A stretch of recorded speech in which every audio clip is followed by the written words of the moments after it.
अस्सलामु अलैकुम। आज हमारा मौजू है गुरु नानक देव जी। प्यारे बच्चों, हमारा मुल्क भारत है। इस भारत की कई खास बातें हैं। एक खास बात यह भी है कि यहां बहुत से मजहबों के मानने वाले लोग आबाद हैं।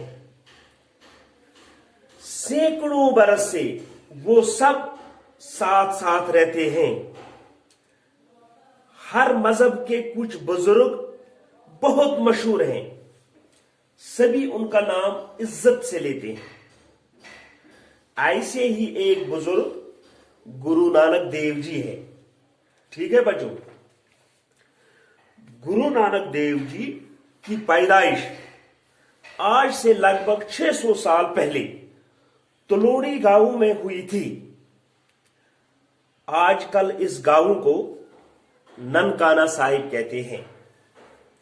ये गांव अब पाकिस्तान में है और लाहौर से 15 किलोमीटर की दूरी पर जनूब में वाक़ा है। प्यारे बच्चों, गुरु नानक देव जी के वालिद का नाम कालू चंद था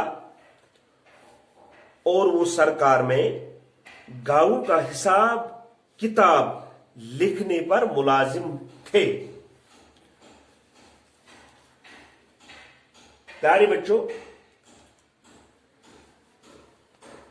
गुरु नानक देव जी के वालिद साहब का नाम कालू चंद था। वो सरकार में गांव का हिसाब किताब लिखने पर मुलाजिम थे। गुरु नानक मुल्क मुल्क और शहर शहर फिरे। कहते हैं कि वो मक्का मदीना और बगदाद भी गए। इस तरह जब इस दुनिया के सफर की मुद्दत तमाम हुई और आखिरी सफर का वक्त आया तो जिला गुरदासपुर में आए। वही 1539 ईस्वी में 90 साल की उम्र में इनका इंतकाल हुआ। गुरु नानक ये चाहते थे कि लोग दिल से ये बात मान लें कि सब इंसान खुदा के सामने बराबर हैं और इस तरह जात पात का फर्क छोड़ दें।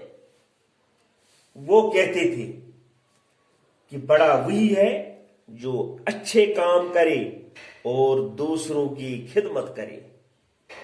ये गुरु नानक देव जी का पैगाम है। प्यारे बच्चों, पंजाब के किसानों में इनकी ये तालीम बहुत फैली और आहिस्ता आहिस्ता एक मजहब बनती गई। इनको मानने वाले लोग सिख कहलाते हैं। यानी गुरु नानक देव जी के मानने वाले लोग सिख कहलाते हैं। आ गया समझ प्यारे बच्चों?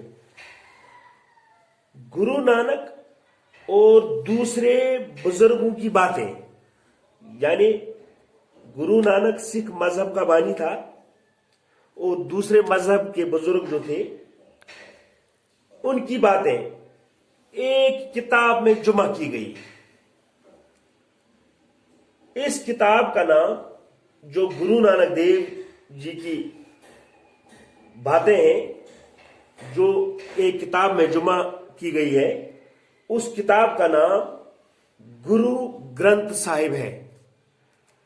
यही सिखों की मुकद्दस और पवित्र किताब है। प्यारे बच्चों, आज हम इतना ही पढ़ेंगे। कल इंशाल्लाह आगे हम पढ़ेंगे।